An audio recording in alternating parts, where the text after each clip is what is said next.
When performing a wheelie, the following elements are important. Point 1. Hoisting.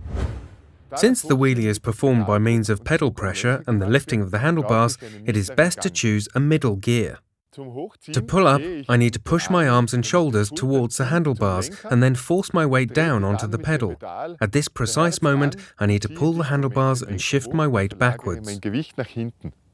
It is important that I pull the handlebars equally at both ends and keep my arms completely straight when the front wheel is in the air. Important point, your brake finger should always be resting on the rear brake. In the event that you pull your front wheel too high, you'll be able to correct this by applying pressure to the rear brake lever. Number 2. The sweet spot. In order to find the sweet spot, you may have to move your body quite far back. By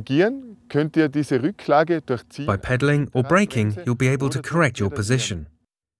I recommend to let slide the back brake slightly to get a better feel for the brake. Point 3.